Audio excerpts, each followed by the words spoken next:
Vamos a retroceder hasta el otoño e invierno de 1976 para este relato. Sé que soy viejo y, sí, es una historia antigua, pero te prometo que es buena. En el verano del 76 decidí, estúpidamente, mudarme a California. Fue una empresa bien intencionada, te lo aseguro, pero un fracaso en todos los aspectos concebibles. Regresé a Arkansas en menos de un año después de haberme mudado allí, a un lugar que se sentía como hogar, supongo, pero también podría haber tenido algo que ver con un compañero de habitación que tenía cuando vivía en Sacramento. También llegué tarde al movimiento hippie, demasiado joven para el verano del amor o las protestas de Vietnam, pero ver lo que la guerra hizo con mi viejo fue terrible. Era joven, muy joven, cuando regresó, pero recuerdo lo diferente que era. Parecía que una pequeña parte de él se perdió allá en alguna parte, así que no fue hasta mediados de los 70 que me entró la idea de mudarme a San Francisco. Mi viejo dijo que me daría $100 y algo de dinero para el viaje si me quedaba en la escuela secundaria el tiempo suficiente para graduarme, así que lo hice. Y ese mismo verano me dirigí a San Francisco en un autobús Greyhound. Solo que no llegué del todo. Hice una parada para ver a un tipo con el que solía ir al campamento en Sacramento y, bueno, simplemente me quedé allí. Sus padres me ofrecieron una habitación de sobra hasta que tuviera suficiente dinero para seguir camino a Frisco, pero vivir allí me hacía sentir como un vagabundo. Así que después de guardar mis primeros 2 cheques, decidí mudarme a un apartamento compartido con 2 desconocidos. Quedé con el propietario en la casa en cuestión. Dimos un pequeño paseo y me mostró dónde estaría. El lugar era realmente bonito. 3 habitaciones separadas, 2 baños y todas las instalaciones de planta baja que puedas imaginar. Cocina, lavandería, sala de televisión, garaje, y el alquiler era tentadoramente bajo considerando lo bonito que era el lugar. Ambos tipos que vivían allí estaban en el trabajo en ese momento, así que no los conocí de antemano y obviamente no me permitieron husmear en ninguno de sus dormitorios, así que realmente no tuve una idea de sus personalidades, pero vaya que eso estaba a punto de cambiar rápido. Una semana después me mudé a la habitación libre y conocí a los 2 tipos con los que viviría. Uno se llamaba Ricardo y el otro se llamaba Luciano. Ricardo parecía un poco extraño y desordenado, pero parecía mantenerse principalmente apartado, mientras que Luciano era mucho más amigable y extrovertido. La cosa era que Luciano se iba en algún momento durante las siguientes 2 semanas, y quería darme la primicia sobre Ricardo antes de que se fuera. Básicamente me preguntó cuánto necesitaba la habitación. Le dije que mucho, era eso o estar sin hogar en el futuro previsible. Y ahí fue cuando me dijo que Ricardo podía ser agradable cuando quería, pero definitivamente le faltaban unas cuantas cartas en el mazo. Le pregunté qué quería decir con eso y simplemente respondió: «Lo verás, solo estate atento a otros apartamentos. El B generalmente tiene algunas buenas ofertas». Al principio pensé que me estaba metiendo en una especie de rivalidad o política de compañeros de habitación un poco amarga, y no quería nada que ver con eso. No iba a tomar partido después de haber estado allí durante un total de 5 minutos. Así que decidí jugar, pero Luciano tenía razón. Ricardo era realmente extraño y no en una divertida manera hippie. No estaba ondeando su bandera de bicho raro alto hombre. Era la bandera de bicho raro él mismo. La primera vez que lo noté fue cuando entré en la cocina, y Ricardo estaba sentado en la mesa leyendo un periódico mientras sostenía una naranja en la cabeza. Le pregunté qué estaba haciendo, y respondió algo como, absorbiendo vitamina C. Me reí pensando que estaba siendo tonto, pero cuando me volví a mirarlo con seriedad, el tipo estaba completamente serio. Comencé a explicar que así no funcionaba la nutrición, y él respondió diciéndome que no lo sermoneara sobre lo que pasaba en su cuerpo, que era su cuerpo y él sabía mejor que yo. Naturalmente solo dije, vale amigo, como quieras, siendo lo menos confrontativo posible. Pero en cuanto vi a Luciano, admití que tenía razón. Ricardo estaba loco. Qué tan loco no tenía idea, pero estaba a punto de descubrirlo.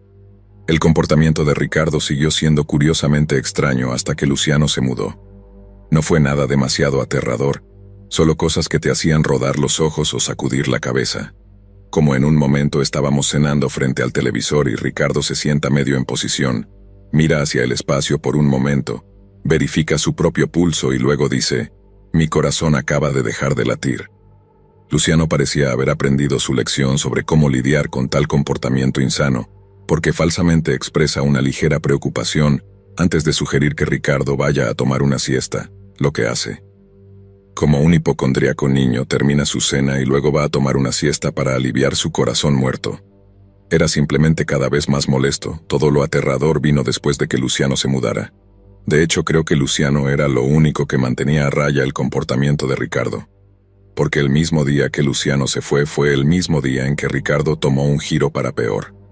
Como mencioné, estaba trabajando a tiempo parcial en Sacramento. Turnos de 5 horas 4 días a la semana en una tienda de comestibles cercana. Un día regresé de mi turno, y Ricardo estaba parado sobre el lavamanos del baño, mirando un trozo de espejo roto que había apoyado en el mostrador, y se estaba afeitando todo el cabello con una navaja de afeitar.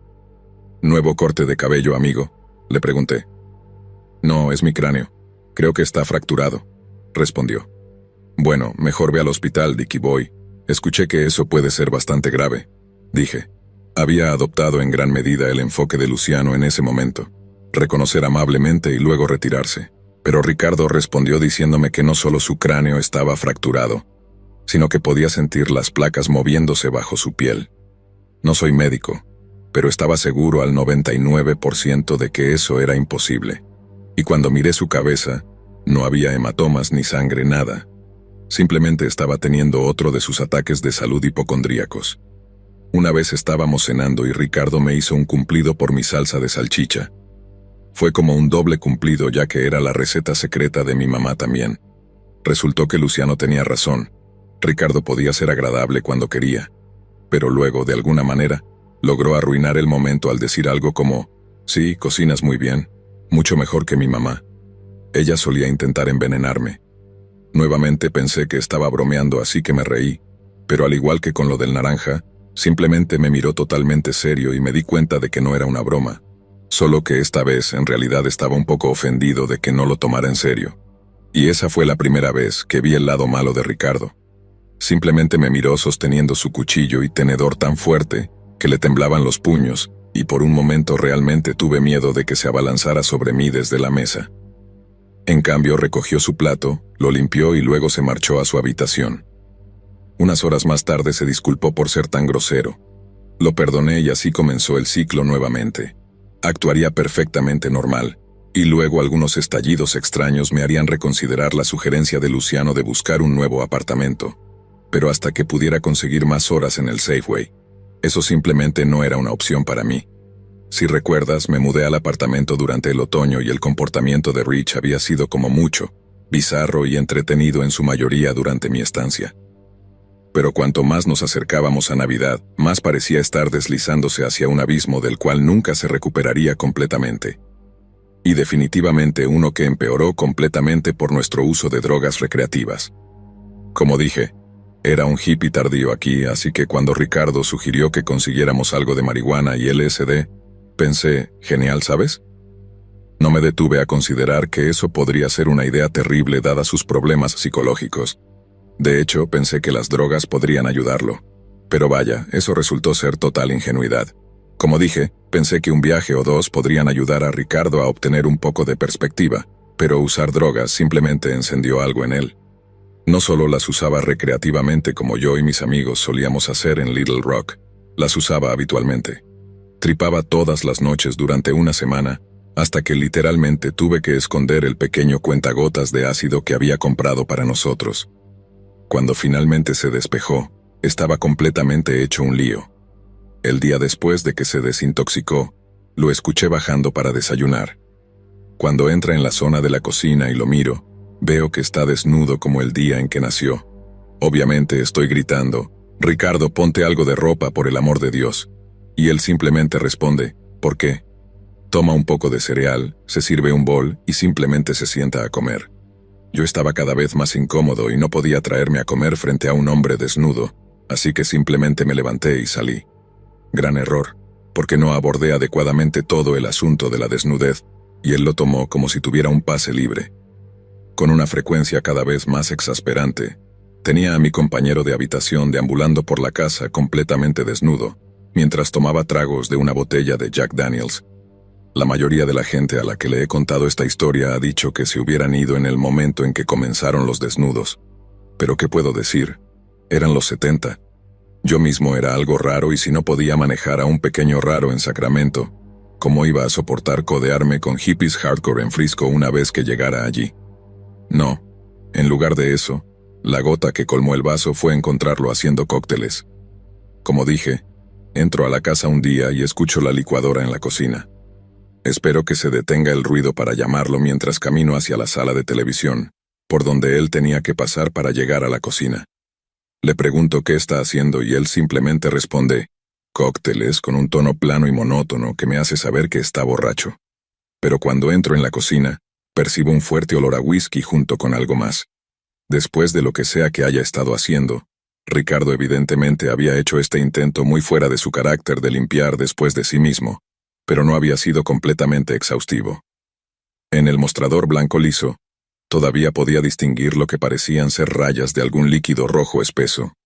Camino hacia allá, paso mi dedo sobre una mancha, frotándolo entre mis dedos antes de sentir que tiene una textura distintamente pegajosa. Me dirijo hacia Ricardo y le pregunto, ¿es esto sangre? No, respondió. De repente siento el impulso de levantar la tapa del bote de basura, pero al mismo tiempo estoy lleno de temor. Sea lo que sea o quien sea a quien perteneciera esa sangre, seguramente habría restos de ella en la basura. De hecho, al ver una pequeña huella de sangre en la tapa del bote de basura, estoy seguro de que es donde encontraría los restos.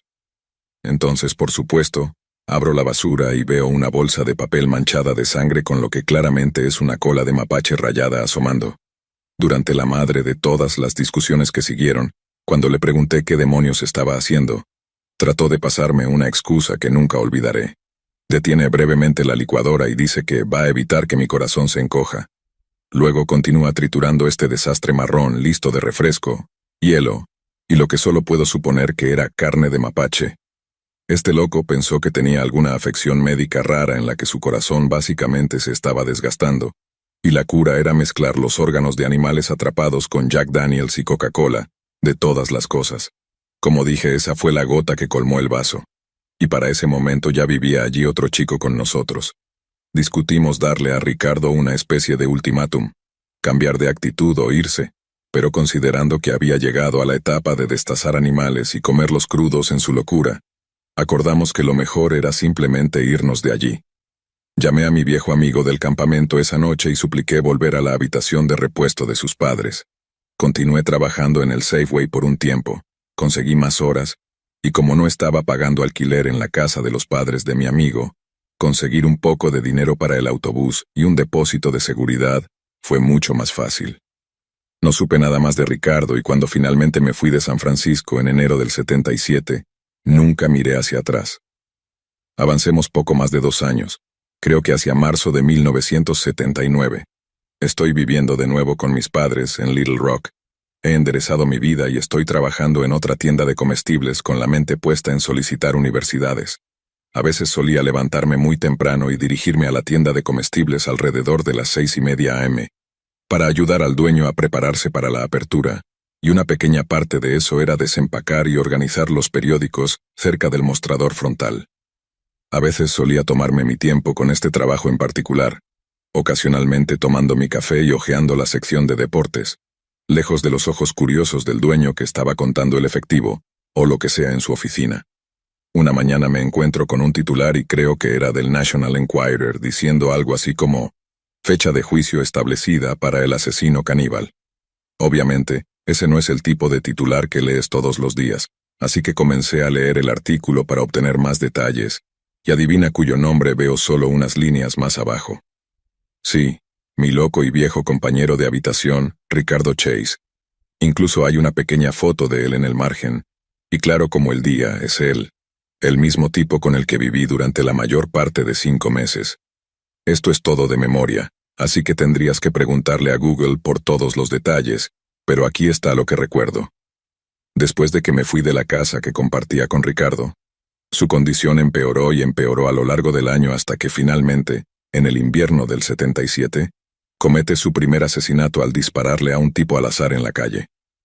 Unas semanas más tarde, intenta una invasión a una casa, pero la familia no está en casa, así que no puede hacerle daño a nadie.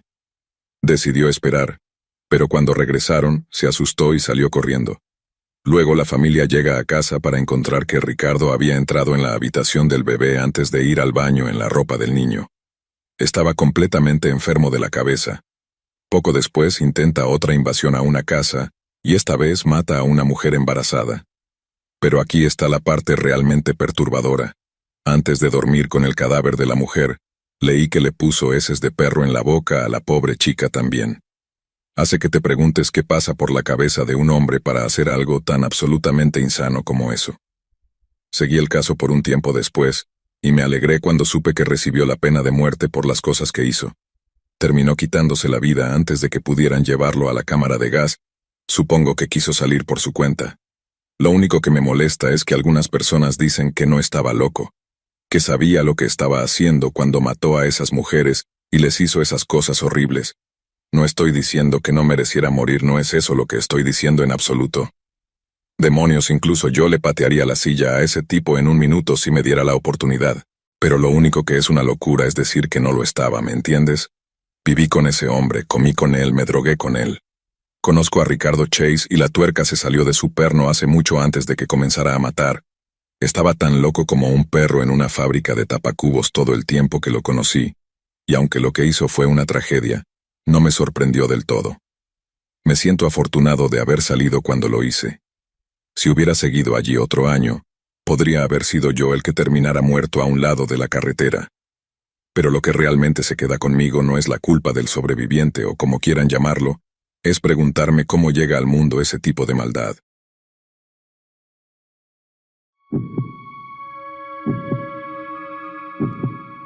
Solía vivir con el idiota más grande de la faz de la tierra. Gustavo era este tipo afro-latino de 1,87 m de altura, de Nueva Jersey, que tenía dos modos distintos de ser. O era un tornado de ira, o se reía maníacamente de algo. Rara vez había un punto intermedio. Cuando lo atrapabas en su estado risueño, era tolerable a lo sumo, pero si lo encontrabas en uno de sus estados de ira, era totalmente insoportable. Era roadie de alguna banda de post-hardcore que hacía giras por la costa este, lo cual era una de las pocas cosas buenas de ser su compañero de cuarto. El hecho de que pasaba semanas fuera del apartamento, pero aún así pagaba el alquiler. Pero siempre que estaba en casa, bueno, aquí tienes un ejemplo. Es julio en East Harlem, tengo las ventanas abiertas y música de brass band latina fluye por el aire de la tarde desde alguna otra ventana abierta. Y estoy tomando limonada de durazno sureño como si la vida fuera buena. De repente, Gustavo irrumpe en el apartamento cubierto de polvo de ladrillo. Necesito ladrillos, ¿tienes ladrillos? Yo recién había empezado a manejar Uber mientras intentaba lanzar mi carrera como comediante, así que no tenía ladrillos. Y aunque los tuviera, no se los habría compartido a Gustavo. Y de repente dice, hay ladrillos en el techo, y corre hacia el apartamento y hacia el hueco de la escalera del edificio. Escucho a estos niños gritar desde afuera de la ventana. Entonces, miro por la ventana y veo a un grupo de niños de unos 11 años, gritando cosas en español hacia nuestro edificio. Me ven y me empiezan a hacer gestos obscenos y demás antes de que de repente se dispersen en todas direcciones. Y entonces, ¡zas! Un ladrillo cae justo en el lugar donde estaban antes de dispersarse. Ese es el tipo de tipo que era Gustavo. Podía salir por un paquete de cigarrillos y terminar en una pelea de ladrillos con un grupo de niños puertorriqueños en el camino de vuelta. Nunca en mi vida había tenido una pelea con un preadolescente, y mucho menos una que involucrara proyectiles, pero alrededor de Gustavo ese tipo de cosas eran como algo cotidiano. Así que llega octubre, Gustavo se va de gira en Halloween con una de sus bandas, y me dice que no volverá hasta la segunda semana de noviembre. Eso significaba que tendría que cubrir la mitad del alquiler hasta entonces, algo para lo que tendría que pedir prestado dinero. Esto causa una gran pelea, y por primera vez desde que me mudé, pensé que Gustavo realmente podría golpearme, y siendo el tipo de persona que era, sabía con certeza que si llegaba a la violencia, no se detendría con un solo puñetazo. Así que cuando llegó el momento de que él se fuera de gira, el ambiente en el apartamento no solo estaba en su punto más bajo, sino que realmente estaba asustado por mi seguridad física. Se va, estoy buscando un nuevo apartamento y la vida ya no es tan buena. Así que unas noches después, la noche antes de Halloween en realidad, estoy sentado en la pequeña área de la cocina revisando anuncios y buscando otros apartamentos. Alguien toca el timbre del apartamento, así que voy a ver quién es. Esto fue antes de que tuviéramos intercomunicadores, pero eran malos y apenas funcionaban la mitad del tiempo. Así que cuando escucho a algún tipo con acento decir algo como «Necesito un apartamento, el número 3», y el timbre no funciona, simplemente lo dejo entrar sin pensarlo 2 veces. Nueva York es una ciudad construida sobre la entrega de comida a domicilio y comida callejera, así que apenas voy a estar sospechando por un repartidor. Pero debería haberlo hecho. Y casi pago con mi vida por ello. Esos tipos destrozaron nuestra puerta principal como si nada. La rompieron con un mazo. En realidad, pensé que eran policías al principio porque entraron en masa con las armas en la mano gritando «al suelo, boca abajo». Pero luego la forma en que se hablaban entre ellos una vez que estaba boca abajo en el linóleo me hizo darme cuenta de que solo eran atracadores. ¿Pero qué estaban haciendo en mi apartamento? Mi primer pensamiento fue «Jesucristo, Gustavo, ¿a quién le has pisado los pies ahora?». Pero antes de que pudiera preguntarme más, uno de los tipos comienza a preguntarme «¿Dónde está? ¿Dónde está?». Yo digo «¿Dónde está qué?». Pero eso los enoja aún más. Recibo una ráfaga de patadas que me dejan hecho un ovillo en posición fetal. Entonces me preguntan de nuevo. No puedo decirles nada más, así que solo digo, no sé de qué están hablando, solo tengo 20 en mi billetera, eso es todo lo que tengo encima. La oferta de $20 los ofende y recibo más patadas antes de que empiecen a revisar el apartamento como buscando algo. Y cuando digo revisar quiero decir destrozar. Están rompiendo cosas deliberadamente, sacando cajones y lanzándolos a otras cosas. Era solo destrucción en todos los sentidos de la palabra. Y fue en ese momento que pude ver a un par de los tipos. Estaban todos desordenados o con cosas en la cara, vestidos de negro, con guantes y todo lo demás. Eran atracadores profesionales, probablemente robaban a traficantes de drogas para vivir. Pero Gustavo no estaba traficando. Quiero decir, creo que lo habría notado en algún momento. Vi muchas guitarras y amplificadores rotos por el apartamento, pero no demasiadas pilas de cocaína o dinero. Justo cuando estaba a punto de pensarlo, uno de los tipos sale con eso. ¿Estás seguro de que este es el lugar correcto, hombre? No sé, solo me dijo que lo guarda detrás de la bañera a veces, pero estas personas solo se bañan ahí. Siento una ola de alivio al ver que se equivocaron de lugar, así que siguen destrozando todo, y me imagino que simplemente se van a marchar, ¿verdad? Quizás se lleven mi teléfono para que no pueda llamar a la policía. Así que, como dije, les dije que mi teléfono estaba en la mesa junto a mi comida, y que no llamaría a la policía si simplemente se iban. Puede que me moviera, pero es increíble lo zen que te vuelves respecto a las posesiones materiales cuando ves una pistola en manos de alguien. Los atracadores se detienen y se miran el uno al otro. Justo cuando pienso que van a irse, uno de ellos dice, «Creo que este tipo me vio la cara, hombre. Tiene que irse». Uno de ellos tiene el arma y el tipo que quiere que me maten empieza a alcanzarlo para quitárselo al tipo que lo tiene, pero el que lo tiene no quiere soltarlo. Ese fue mi indicio para hacer mis necesidades y empezar a rogar por mi vida.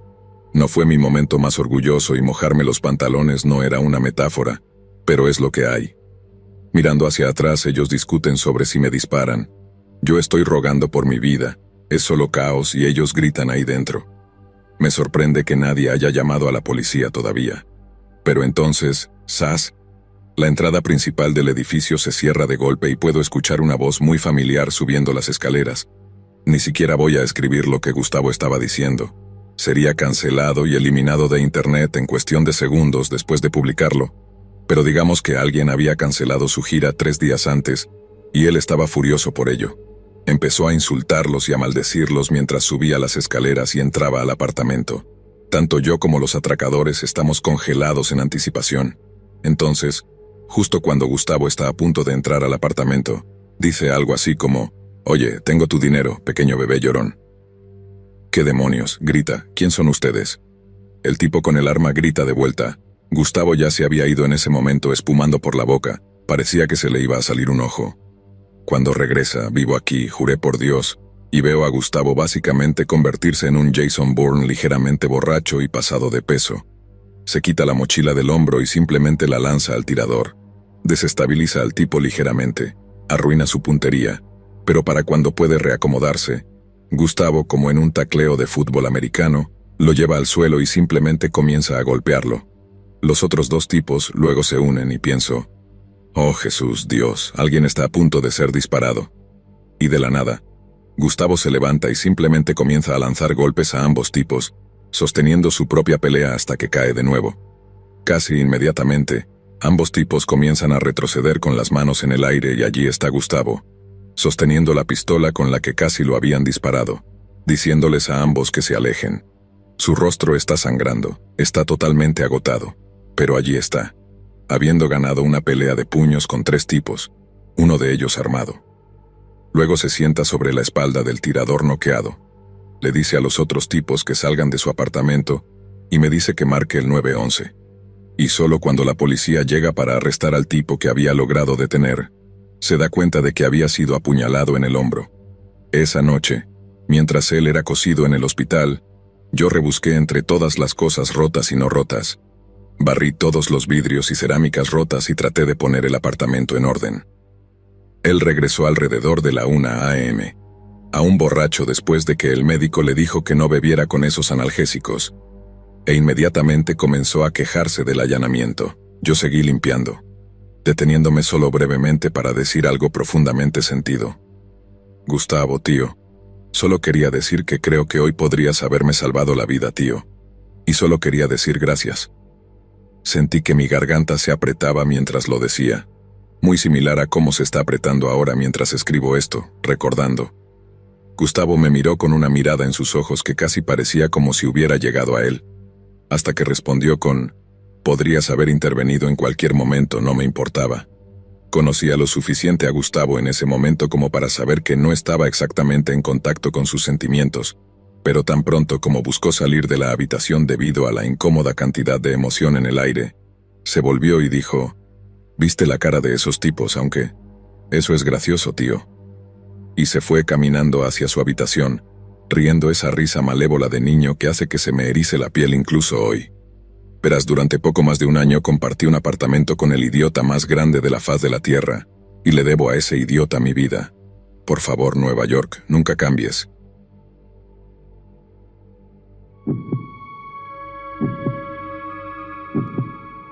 Cuando era estudiante de segundo año en la universidad, tenía este extraño compañero de cuarto de Uber llamado Andrei, de Armenia.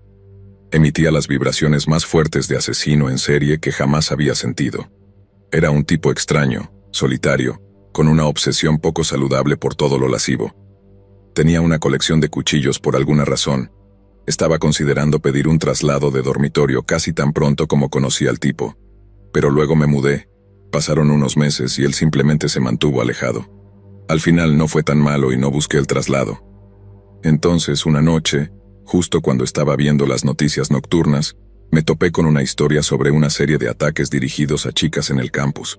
Obviamente, al ser tan cercano a casa me despertó interés y comencé a prestar atención. Fue entonces cuando mostraron unos dibujos hechos por un artista de un sospechoso de los ataques, y el tipo que mostraron en la pantalla se parecía casi exactamente a Andrei. Mismo pelo y ojos oscuros, misma frente inclinada y rasgos anchos. Quiero decir, era como una versión de su rostro hecha con filtro de Snapchat. Inmediatamente pensé, no puede ser él, no puede ser realmente él. Porque él siendo un asesino en serie era solo una broma recurrente, no podía ser realmente uno. Pero por otro lado, él solía quedarse hasta tarde en la biblioteca la mayoría de las noches, y si no estaba en la biblioteca salía a correr por la noche como él decía. Nunca había escuchado a nadie correr de noche en mi vida. Así que, como puedes imaginar, sentí un horrible retorcijón de miedo en mi estómago de que Andrei fuera realmente el culpable de estos ataques a chicas. Solo que no quería levantar el teléfono y llamar al tipo solo porque era un ave nocturna que se parecía a un boceto. Quiero decir, ¿y si resultaba ser un tipo completamente diferente y terminaba arruinando el año académico de Andrei envolviéndolo en alguna pesadilla de falsa acusación? Así que decidí esperar, mantenerlo bajo vigilancia de cerca y si continuaba con sus actividades nocturnas sospechosas, o si había otro ataque, entonces llamaría a la línea de información de la policía del campus y dejaría un mensaje anónimo. Pasó alrededor de una semana, casi las 10 de la noche, y Andrei llega tarde a casa de donde sea que haya estado. Lanzo casualmente una pequeña pregunta, algo así como, ¿cómo estuvo? ¿Ocupado? ¿De dónde acabas de regresar? Y justo cuando está a punto de responder, noto todas esas marcas rojas arriba y abajo de su brazo. Fingí una visita al baño para echar un vistazo a esas marcas, y claramente pude ver lo que parecían ser arañazos arriba y abajo de sus antebrazos. En el baño pensaba, oh Dios, tiene esos arañazos de una víctima, defensa clásica. Y apuesto a que me enteraría mañana en las noticias. Entonces, casualmente, le digo algo así como, vaya amigo, esos arañazos se ven feos.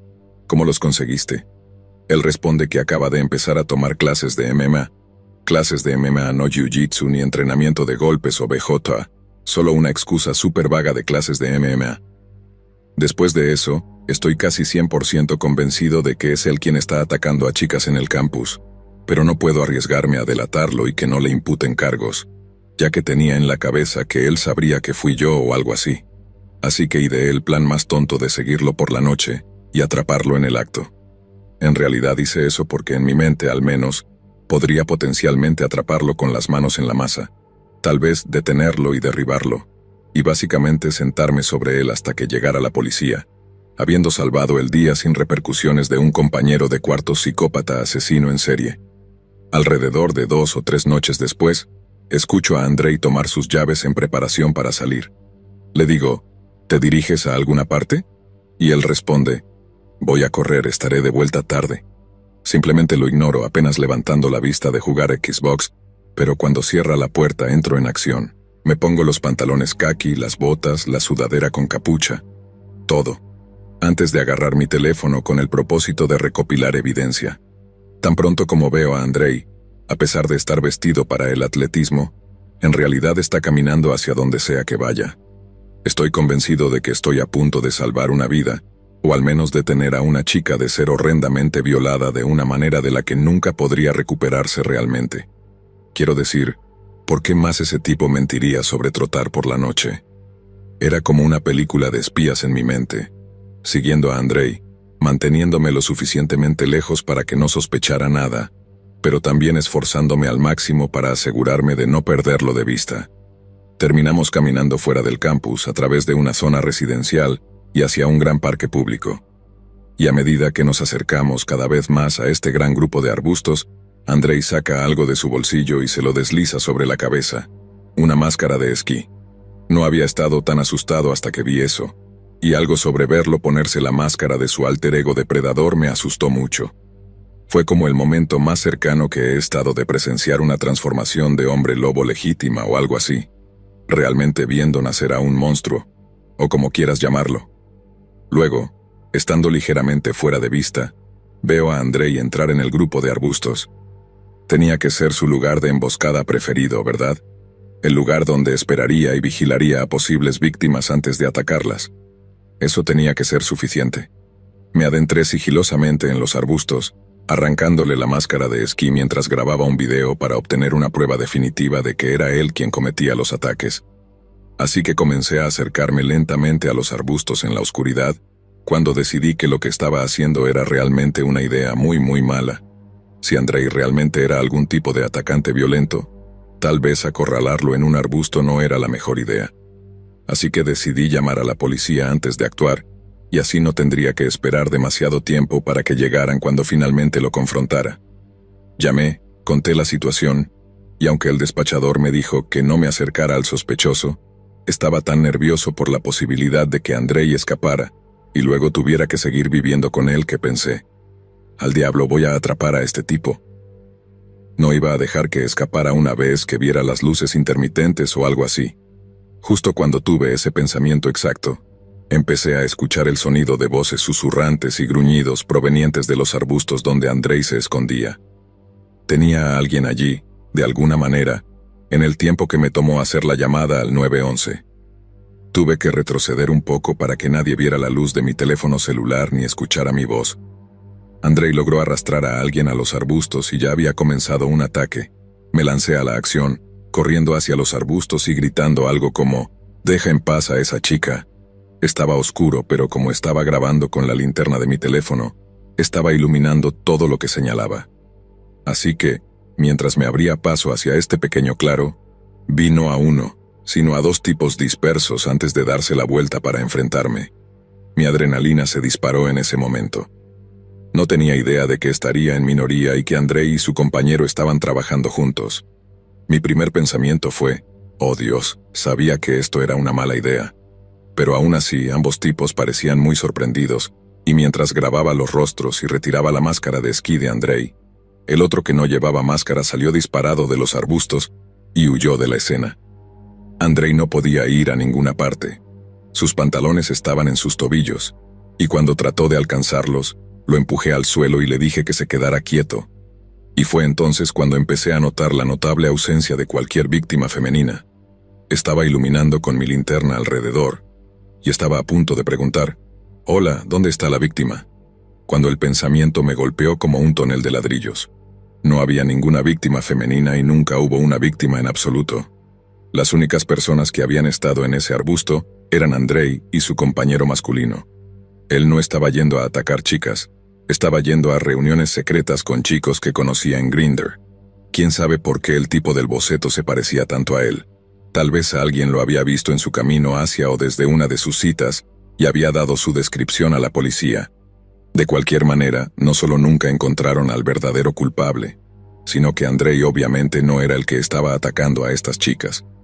Quiero decir, ni siquiera le gustaban las chicas. Tuve que convencer al despachador de que los perpetradores que pensé que había atrapado se habían escapado, y que durante ese tiempo Andrei tuvo tiempo de separarse de esa situación y probablemente regresó al dormitorio, y sin una víctima cuando la policía llegó. Lo atribuyeron a que simplemente era un ciudadano demasiado preocupado. Tomaron mi declaración llena de barro y molestos, me dijeron que tuviera cuidado y continuara con mi noche. Terminé disculpándome profusamente con Andrei, quien en realidad pensó que era solo algún homófobo al principio. Pero una vez que le mostré el boceto compuesto y expliqué mi presentimiento, estuvo dispuesto a perdonarme con la condición de que guardara el secreto. Verás, Andrei no era solo armenio étnicamente, en realidad nació allí, y como su familia era extremadamente religiosa, no aprobarían en absoluto su estilo de vida, por eso lo mantenía en secreto. Estábamos en paz, pero vivir con él aún era bastante incómodo y no es como si nos convirtiéramos en los mejores amigos después. Pero definitivamente fue una de las cosas más aterradoras que he experimentado con un compañero de cuarto universitario, y a partir de ahora simplemente me ocuparé de mis asuntos.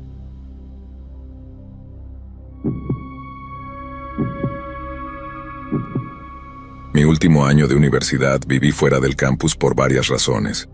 La primera, era mucho más barato que los dormitorios. La segunda, mi apartamento estaba a solo 2 cuadras de mi trabajo a tiempo parcial. Y la tercera, ¿qué es un topper? ¿Puedo escucharlos preguntar? Pero la pregunta no es tanto qué es un topper, sino quién es Topper. Topper es simplemente un apodo, y si no fuera por el hecho de que se estaba haciendo pasar por una persona normal en algún lugar con un trabajo cómodo y una joven familia, lo llamaría por su nombre real. Pero no quiero meterlo en problemas porque, ya sea que su esposa lo sepa o no, Topper solía tener un pasado bastante salvaje.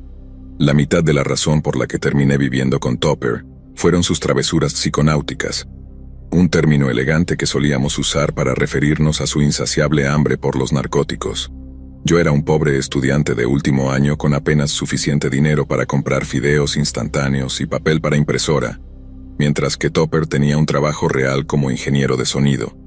En una ciudad como Seattle, nunca te quedas sin trabajo si puedes manejar una mesa de mezclas y desenredar un enjambre de cables. Y Topper podía hacer ambas cosas. Y lo que es más, era simplemente un gran tipo. Estaba loco como una rata en una casa de crack, pero aún así, era casi tan cálido y generoso como es posible. Tanto Topper como yo fumábamos mucho, y yo estaba demasiado nervioso para tomar ácido o setas en lo que todavía era un apartamento completamente nuevo para mí. Me llevó unos meses, pero cuando llegó el momento, le dije que estaba listo para mi primera experiencia con el LSD. Pensé que eso implicaría a él, a mí, y tal vez a un tercero en forma de un amigo en común nuestro. Pero no. Topper decide organizar lo que él llamó una fiesta de peyote, donde él y un montón de sus amigos, incluido yo, nos pondríamos a alucinar juntos. Al principio estaba totalmente reacio, ya que había escuchado que deberías estar cómodo y familiarizado con tu entorno y tus compañeros mientras tomas drogas alucinógenas. Pero en la noche en cuestión, Topper dijo que pasaríamos unas horas hablando, picando algo, y generalmente familiarizándonos unos con otros antes de tomar la dosis. De esa manera, si tenía alguna duda cuando llegara el momento, podía abstenerme y esperar otra ocasión. No había presión alguna con Topper. Si tomabas la dosis, te quería. Si no la tomabas, también te quería. Solo no te comieras todos esos cheese doodles, y todo estaba bien. Ya sabes, como dije, la fiesta de peyote comienza y nuestro diminuto apartamento está lleno de extraños, o gente que apenas conozco. Pero durante unas 2 o 3 horas, hice algunos amigos, tuve algunas conversaciones interesantes y recibí cumplidos por el guacamole que había hecho. Lo estábamos pasando bien, así que cuando Topper toca una cucharadita contra una copa de vino vacía, y dice en un tonto acento francés: «Señoras y señores, la cena está servida», antes de mostrar un plato de papel absorbente empapado en ácido, pensé: «Al diablo, amén». Así que tomé mi pequeño pedazo de papel absorbente que Topper me había preparado especialmente, con solo media dosis para el novato. Lo dejé disolverse en mi lengua hasta que se convirtió en una especie de papilla y luego lo tragué. Y durante la primera hora más o menos que siguió, no sentí nada. Luego, como a los 90 minutos, pensé que había comido demasiado hummus. Finalmente comencé a sentirlo, o más bien, verlo no es el término adecuado. Empecé a ver estas líneas en mi visión, pequeñas líneas borrosas que apenas eran detectables, pero estaban allí, claras como el día. No pasó mucho tiempo antes de que las cosas empezaran a salir muy mal. A pesar de haberme sentido una vez muy cómodo con todas estas personas nuevas, una vez que llegó este pensamiento de ¿quiénes son estas personas y por qué están aquí?, las cosas comenzaron a desmoronarse y me encaminé hacia un mal viaje terrible. Después de un rato tratando de mantener la calma, terminé corriendo por el pasillo hacia nuestro baño y vomitando un desagradable revoltijo de hummus y pan de pita. Pero en ese momento, vomitar solo empeoró las cosas. Estaba convencido de que estaba a punto de vomitar mi estómago, mi corazón, mis pulmones, pero cuanto más intentaba no vomitar, más vomitaba. Para cuando tuve la idea de que esto fue una mala idea dando vueltas en mi cabeza, parecía que no había vuelta atrás. Y esto es lo que pasó después de que me encerré en el baño. Escuché un golpe en la puerta y alguien diciendo algo así como: «Tienes que salir, amigo. No puedes quedarte ahí para siempre». Sé que tienen razón, así que desbloqueo la puerta y me encuentro con esta mujer de unos 50 años que me pregunta si estoy bien. No recuerdo haber hablado con ella cuando estaba sobrio, pero el apartamento estaba lleno de gente que entraba y salía, así que no pensé más en eso. Ella me preguntó si tuve un mal viaje, a lo que solo asentí. Entonces me ofrece su mano y me lleva a mi habitación. Recuerdo que fui a encender la luz, pero ella me detuvo. Supongo que eso hubiera sido demasiada estimulación, y simplemente me acostó en la cama antes de arroparme. Me trajo un vaso de agua y me dijo que bebiera tanto como pudiera, y dijo algo así como: «Tienes que ser fuerte. Esto no va a durar para siempre, pero tienes que ser fuerte y tienes esa fuerza en ti, así que hazme orgullosa».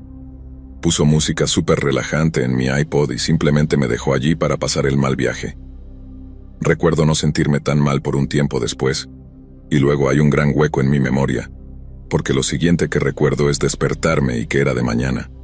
Me sentía extraño, realmente extraño, como desconectado y hambriento vorazmente. Así que entré en nuestra pequeña cocina y devoré Captain Crunch como si fuera la última caja en la tierra. La mayoría de los asistentes a la fiesta se habían ido, solo quedaban 2 personas tiradas en nuestro sofá, así que me mantuve extra silencioso hasta que Topper entró tambaleándose en la habitación. «Loca noche, ¿eh?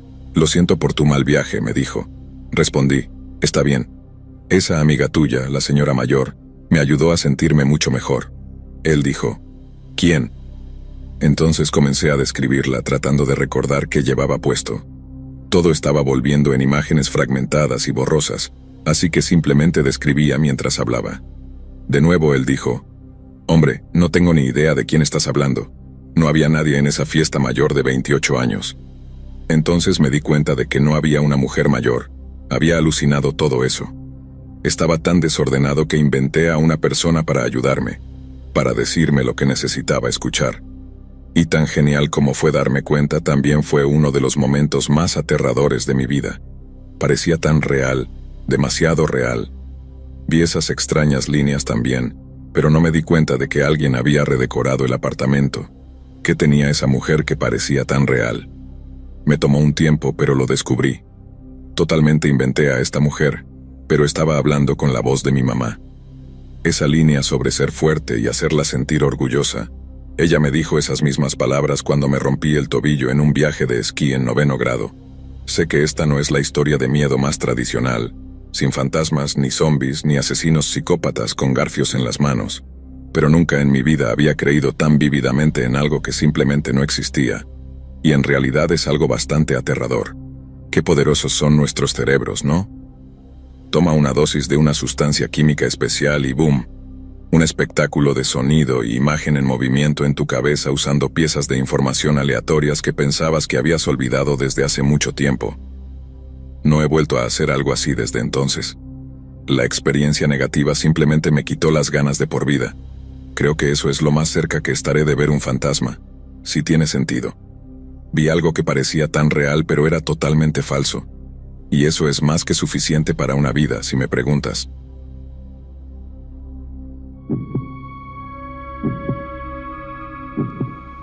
Después de mudarme a Londres, mi primer compañero de piso intentó legítimamente matarme. Creo que solo quería que me mudara para que pudiera cubrir toda la renta que le faltaba. Y después de un tiempo, las pequeñas discusiones sobre limpieza y manejo del dinero se volvieron bastante viciosas, y me vi obligado a encontrar un nuevo lugar para vivir. Una vez que encontré un lugar, tuve que esperar 2 semanas para mudarme. Y aunque definitivamente no fue la decisión correcta, pensé que tendría que dejarlo hasta el último momento para decirle a mi estúpido compañero de piso, porque a la porra con él, eso es por qué. En lugar de esperar hasta el día anterior, terminé soltando ese pequeño detalle en una discusión que tuvimos aproximadamente una semana antes de que me mudara. Comenzó a jugar el papel de víctima, diciéndome que básicamente lo estaba condenando a estar sin hogar, pero si no fuera por su actitud de niño mimado hacia el trabajo, tal vez habría tenido un poco más de simpatía por él.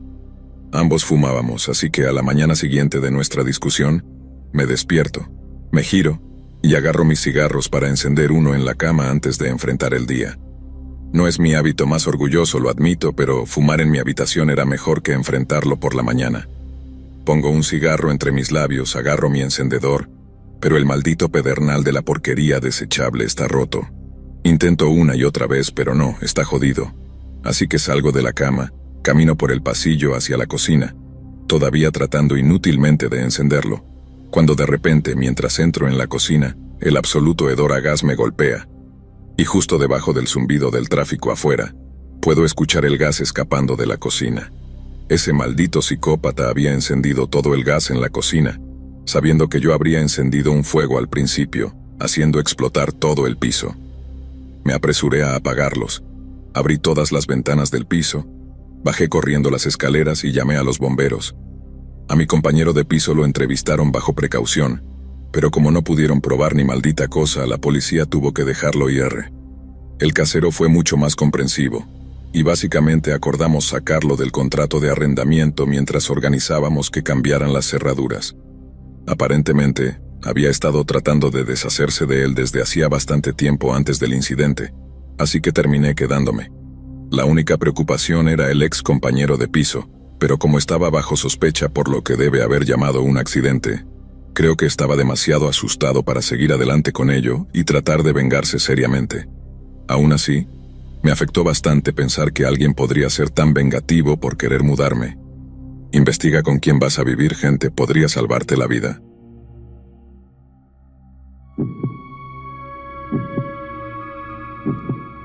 Vale, chicos, esta no es una historia que me haya sucedido personalmente, así que realmente no puedo responder preguntas sobre esto específicamente.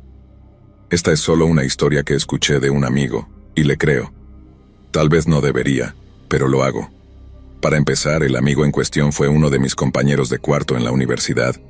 Lo fue durante más de un año, y quería probar vivir fuera del campus, en lugar de pasar otro año apretujado en una caja de concreto sin instalaciones de cocina y un baño mohoso. Así que pasé un tiempo mirando folletos alrededor del campus la primavera anterior, sin suerte. Y ese verano busqué en línea en varios lugares, buscando a alguien cerca del campus que necesitara un compañero de cuarto. Al final, uno de mis amigos me presentó a Esteban. Esteban, llamémoslo Esteban para los fines de esta historia, pero ese no es su nombre real, parecía completamente normal en toda la correspondencia en línea. Nos gustaban muchas de las mismas bandas y programas, ambos tocábamos la guitarra, ambos éramos ávidos jugadores. Parecía una combinación perfecta. Él necesitaba a alguien que se mudara lo antes posible o de lo contrario perdería su arrendamiento. Aparecí la semana siguiente y vivimos juntos durante todo ese año. Después de que se mudó, volví a la vivienda del campus y él se mudó con su novia. Ahora estoy fuera de la escuela y viviendo con mis padres. Los amigos me han preguntado por qué no me mudo ya.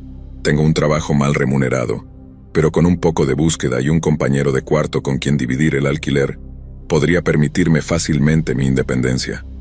Parecen pensar que me gusta volver a la vida en el dormitorio, o que me gusta vivir en el sótano de mis padres. La verdad es que nunca me mudaré hasta que pueda pagar mi propio alquiler en su totalidad. Nunca me mudaré, si eso significa que tengo que encontrar otro compañero de cuarto. Porque conozco a Esteban, confío en él, y confío en su juicio, y él jura que esta es la historia de él y su inquilino anterior. Esteban conoció a Joel en línea, al menos él se llamaba Joel. Joel afirmaba tener un contrato de arrendamiento en un apartamento cerca del campus, pero su último compañero de cuarto se había ido, y él necesitaba a alguien nuevo. Esteban vivía solo en ese momento, en un pequeño apartamento estudio pagando más de $1,000 al mes para vivir en condiciones miserables. La ciudad en la que fui a la escuela tiene valores inmobiliarios realmente altos, y el alquiler de Joel era de $1,500, y Esteban pensó que podía ahorrar dinero y tener más espacio.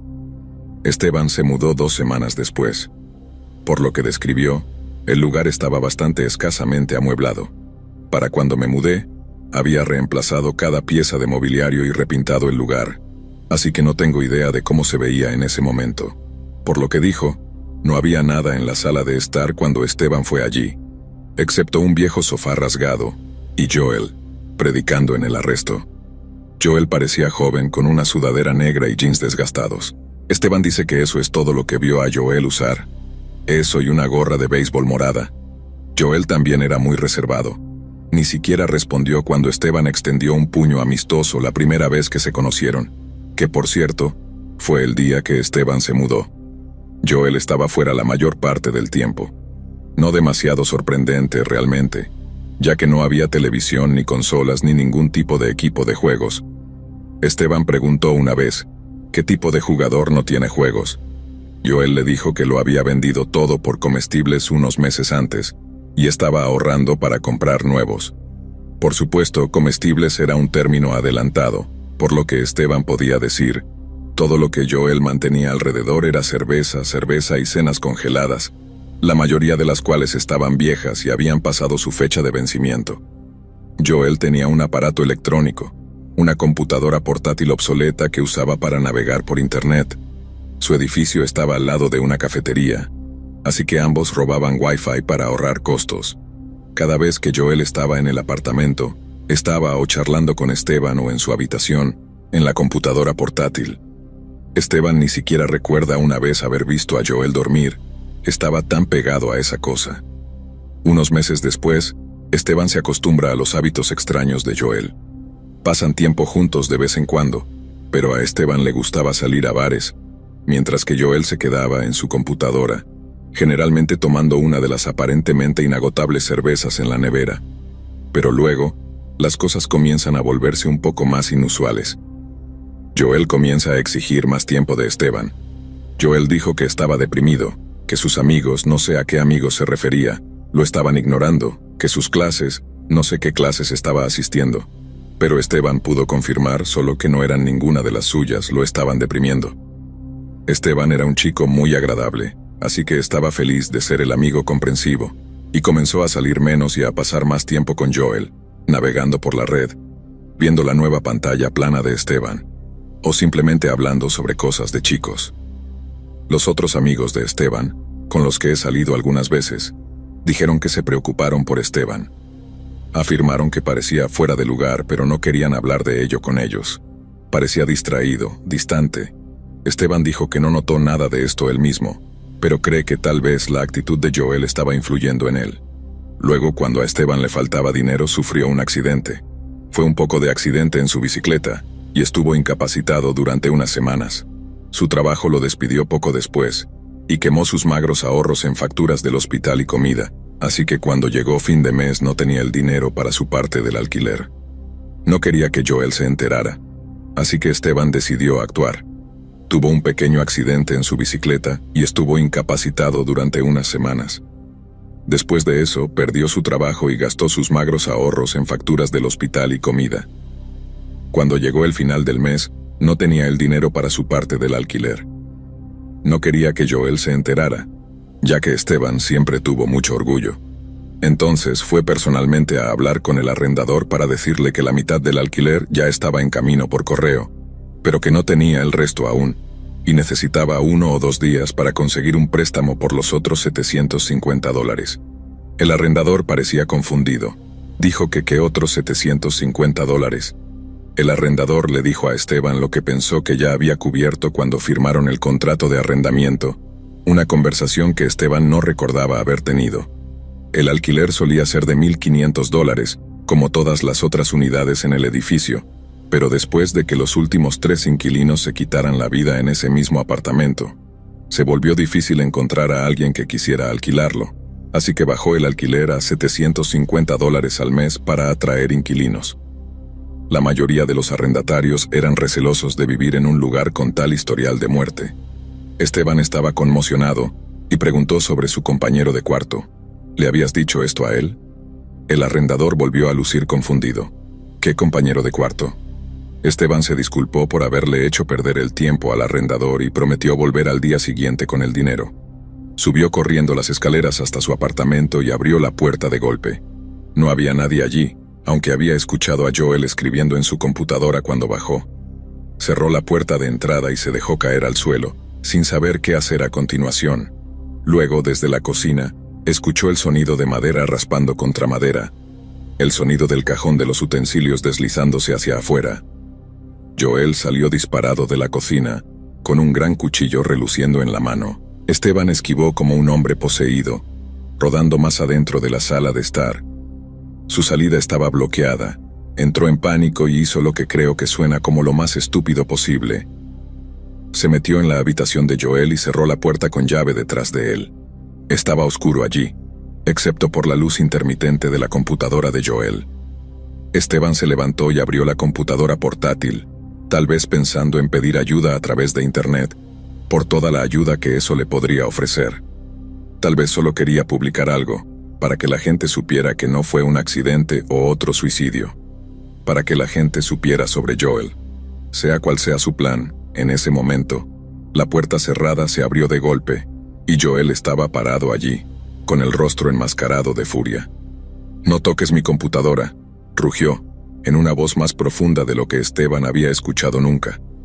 En otro momento de pánico, Esteban lanzó la computadora portátil a Joel.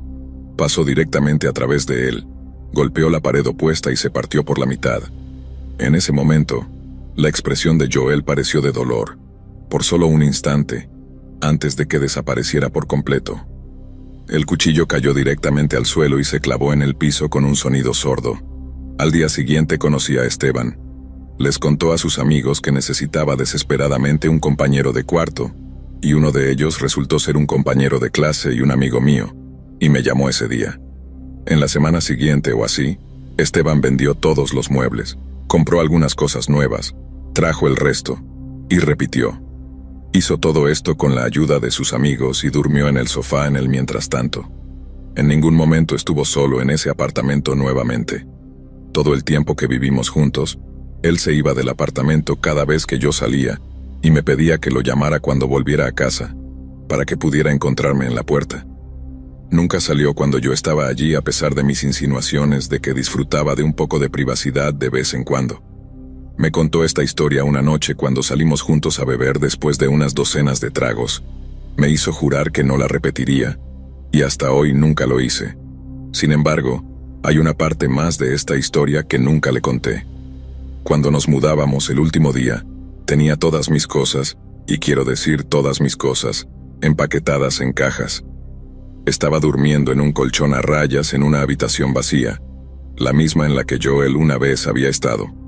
Cuando me levanté esa mañana y saqué el colchón del piso para moverlo a la sala de estar, encontré algo allí tirado. Era una gorra de béisbol morada,